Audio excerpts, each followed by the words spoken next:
I'm James, you're watching Earthwise Survivor, where I help you make informed gear choices, whether you're prepping for Tuesday or prepping for the apocalypse. And in my decade-plus long career as a gadget reviewer, I've tested at least 50-odd solar generators, big batteries, portable power stations. And today is the day that I put all of that combined experience into one video to tell you everything you need to know and consider when buying one of these solar generator things. What to look out for, what the numbers mean, how to work out the capacity you need, what solar connectors, etc.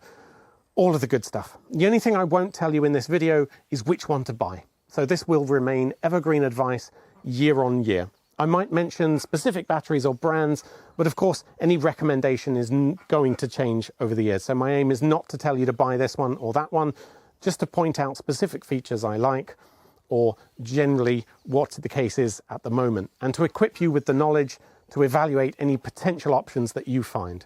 I've included chapters, so feel free to skip ahead. But first up, let's get back to basics. What is a solar generator? So a so-called solar generator is in fact a big battery designed to power up AC appliances and charge back up again from solar. It's not actually a generator at all, but for the sake of making it easy to understand as a drop-in replacement for a dirty diesel generator, the term just makes them more relatable, so that's what they're called. Don't get picky about it. But unlike a diesel solar generator, you don't need solar at the time you're going to use it because it stores the energy in a battery using lithium-based cells of some sort. Nor do you technically need solar at all. You can usually charge from AC as well, but that kind of defeats the point of being off-grid. But big battery isn't nearly as sexy sounding as solar generator, is it? So we'll call it that.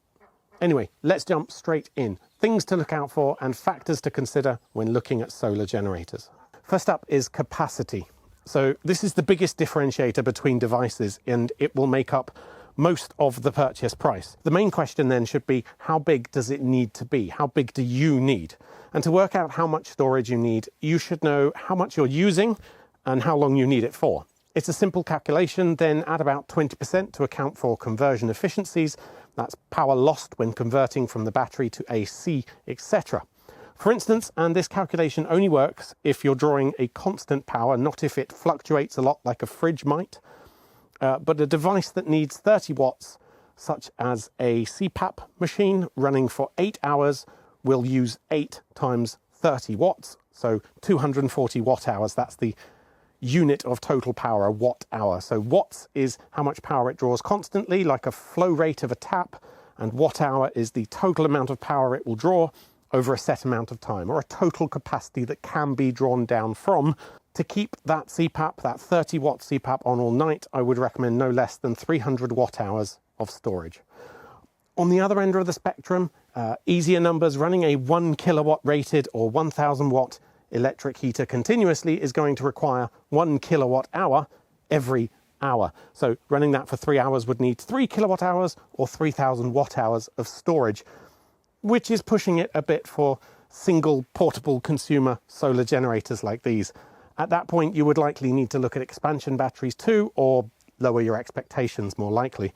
So running these really high-powered heating or motor-based devices all night is not viable on a solar battery. But the capacity is really important because unlike a diesel generator, which will provide you with however many kilowatts of power while you still have diesel to pour into it, a solar generator needs solar to recharge off-grid, which means if you're in the middle of an emergency, the sun is nowhere to be seen, this is England, and this is a very rare day of sun, you will only have the energy that's stored in your battery, so make sure it'll last and then some. So expandability might also be a consideration for you, typically in a hybrid usage scenario. So perhaps you want a battery that can both serve you on the go, but also run your small off-grid cabin for a few days. And in that case, you want a solar generator system that can be expanded with greater capacity, like this Bluetti model here. The ability to expand with more batteries is pretty rare. These expansion batteries themselves don't offer AC output. They may only have a couple of USB ports, if that. They're really designed to just add capacity to your main battery. However, they can scale. If you have the budget for it, anywhere up to, I think, around 20 kilowatt hours with 6 of these expansion batteries. The second biggest consideration is output capability. So capacity is only one side of the equation. You also need the ability to output as much as you need. Typically, this goes hand in hand with the capacity though, so it's not uncommon to find, say, a 2 kilowatt hour capacity battery that can handle up to 2 kilowatts of continuous output, and that's with a higher peak rating of, say, 4 kilowatts that it's allowed to spike up to. Again though, drawing 2 kilowatts continuously from a 2 kilowatt hour battery is only going to last you 1 hour, because capacity divided by the power draw is the number of hours it'll last. But you do need to check, because some batteries offer a lot higher output than they do capacity, so you can burn through the stored energy really quickly, while others offer lots of capacity but not much output. The maximum you'll find is currently around 3 kilowatt hours continuous on a portable battery anyway. That's enough to run a full-size English kettle or hot plate or electric barbecue, a heater, that kind of thing. Anything that requires a large heating element will require a lot of AC output. Most portable solar generators will handle some level of AC socket output. However, even if you don't think you're going to need AC output at all, I wouldn't recommend discounting a battery just because it has that feature, purely because you'll be severely restricting your choice to only really tiny batteries. It's pretty much a given that beyond maybe 300 watt hours of capacity, you'll have AC output too. Now, some batteries also have a special high output mode. They'll have various names for it, but essentially they can power inductive loads such as heaters or motors only to a much higher rating than normal. This is a bit of a magic trick though. What they're actually doing is fooling the device into thinking it can run on less power by manipulating the voltage and the current, with the effect that if, say, you run a kettle that was rated higher than you would normally be able to run on the battery, it will boil more slowly than usual, but it will still work, which is the important thing. This won't work with all devices though. For DC output, you generally don't have to worry about limits unless you're specifically looking for 30 amp RV hookups. These are a lot rarer and that will limit your choices. Most solar generators will have one of these car sockets, 12 volts, 10 amps DC. You should also look out for the number of USB ports. Some batteries can be really stingy and only give you, say, one USB-C and one USB-A. Ideally, you'd have 6 or 8 USB ports, but 4 is more common. Some may even have a wireless Qi charging circuit on the top of the battery, like this one does here. Personally, I find it's always the USB ports that I don't have enough of, because these are the slow charging devices that we seem to have so many of nowadays. If I'm using the AC, it's to boil water or run the air fryer on, in which case it's easy to swap out the plug when you're not using it, but not so much with USB, just because of the amount of time needed to charge the typical device. You should also look at the USB power rating if you're planning on running larger laptops, that sort of thing. You want 100 watts USB-C PD or power delivery ports, really, and 18 watts USB-A ports for charging smartphones. The actual power output doesn't matter so much, and it's best to trickle charge devices anyway. Slower is better. Even if your phone can charge at 65 watts and get filled in 45 minutes, that's really not good for the overall life of the battery. But running a laptop directly will typically need 65 watts or higher power delivery USB-C socket. So next up is the solar input, both in terms of actual physical connectors and the charging rating that it can go up to. If you're looking to charge the battery with solar for truly off-grid use, then you'll need to match the output ratings of your panels. The overall charge rate possible tends to be about half of the output power, so I expect a 2.4 kilowatt output battery to have around 1.2 kilowatts of solar input, but this isn't a hard and fast rule. Obviously, the total amount of the panels that you plug in must not exceed whatever it's rated to, but it's also a bit more complex than that. As well as the total power output, the panels will also have an operating voltage and a maximum current. And again, it's imperative that you don't exceed either of these. For instance, 12 to 60 volts input is pretty common on most of these Bluetti batteries, usually at 10 or 20 amps.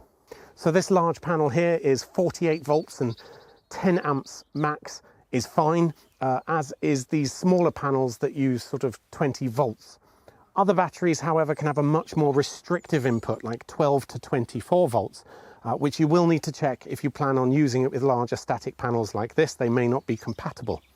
As a quick aside, if you're connecting multiple solar panels together, you need to be careful about whether you're doing it in series or parallel.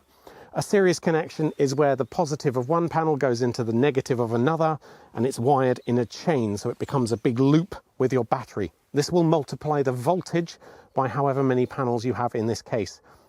So in this case, 2 of these panels would result in a maximum operating voltage of perhaps 96 volts, which would be too high. On the other hand, using a parallel connection, that's a sort of Y-splitting cable to each one, will multiply the current instead. So you do need to do a bit of maths and calculation if you're planning to use multiple panels to maximize your input. The other point about solar is, of course, the connector. Less important, however, since you can get adapters. There are 3 common types of connector in use. MC4, which are these massive chunky black separate plugs. XT60, which is a sort of yellow, not quite rectangular, but keyed rectangle, I guess. XT90, which is a larger version of that, as well as 9mm DC, though that's less common nowadays. You can convert from one to another though, so it's not a huge deal to consider. But of course, you'll need to make sure you have the appropriate cables and connectors to do so. So when you purchase a solar generator, it will typically come with a solar charging cable, but it might not match the connectors on your panels. Large static panels pretty much exclusively use MC4 connectors or some compatible variant of them. Portable fold-out panels vary a lot though. I've had some with a 9mm DC plug built right in, which is perfect for these more travel-sized Bluetti batteries, but XT60 is also common, and some have MC4. It really depends. If you're worried that you're going to really screw it up, then it's usually a good idea to purchase some matched panels in a bundle from the manufacturer. So a battery plus, say, 2 200-watt portable panels. That usually ensures you'll get the right connectors. But bear in mind that portable panels have a much more premium cost. You'll get 3 to 4 times as much output for your money with a static large glass panel than you would from something that's small and foldable. Portability, of course, is a huge factor depending on your intended use case and what capacity you need. Obviously, a larger capacity is going to be bigger and heavier, and even these portable solar generators can get up to 40 to 50 kilograms in weight once you get to sort of 3 kilowatt hours of stored capacity. Obviously, a handle on either side is an absolute minimum. Preferably, these will be built into the case itself, while some will have a central standing proud handle like this, which is easier to carry, but it's terrible for stacking and packing luggage. Some really large batteries even feature trolley handle-like functionality, which means that you can roll it down to the campsite from your RV. Very useful. I also recently reviewed this Bluetti backpack battery, which combines a 512 watt hour, very slimline battery in here with a perfectly matched and really good backpack. I really like this. It's almost effortless to carry. So I know I said I wouldn't recommend specific products, but if you're going to go hiking, this Bluetti hands-free 2 is definitely my pick. Then we need to talk about battery cell type. The most common right now you'll find is LFP, or lithium ion phosphate. The reason why this matters is because it affects the overall lifetime of your battery and how long until it's degraded. They do have a lifespan. So LFP cells are rated to about 3,500 full cycles before they're degraded to 80% capacity. That means 3,500 times of fully charging and discharging the cells. So even if you did that every day, it's still like 10 years of use. And after that, the battery isn't dead. It's just got less capacity than before. Older batteries tended to use lithium-ion cells, the same as smartphones, which are lighter in weight but rated to a lot less cycles, somewhere around 500 to 1,000, before they hit 80% capacity, so the lifespan on those was very short. So I would recommend double-checking. What seems like a bargain may be lithium-ion, and I'd recommend avoiding that for the sake of reducing e-waste. We're also starting to see solid-state cells and hybrid solid-state coming on the market. I got to be honest, I have yet to try any of those, so at the time of recording, I can't comment too much. However, they do promise better battery life. Lastly, extra features. There's a couple of minor points here worth considering, depending on your situation. Software. I mean, it's a battery. Why do you need software? Well, if it has an app, you can usually get some sort of smarter battery management. So for instance, I have really cheap overnight power here.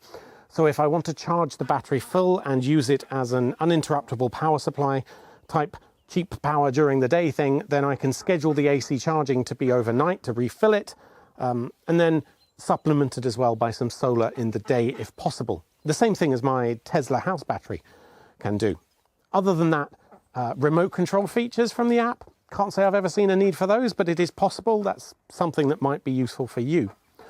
Also especially useful for camping and emergency use, LED lighting panels like this, or even built-in flashlights. So having a large built-in LED panel like this is really useful, but personally, my go-to travel emergency battery now is, and I realise I said this wasn't a buying guide, by the way, but I did just want to point out this one feature that I really like, which is only available on this Anker Solix line. This one has a little pop-up lid with two multifunction flashlights or lanterns, which have pogo charging pins to charge, and even an extendable holder so you can sort of raise it up, use it as a night light.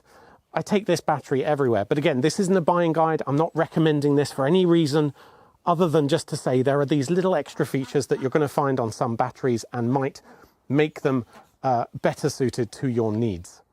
Whew! So that's everything to look out for when shopping for a solar battery, which is great because these ducks are really hungry.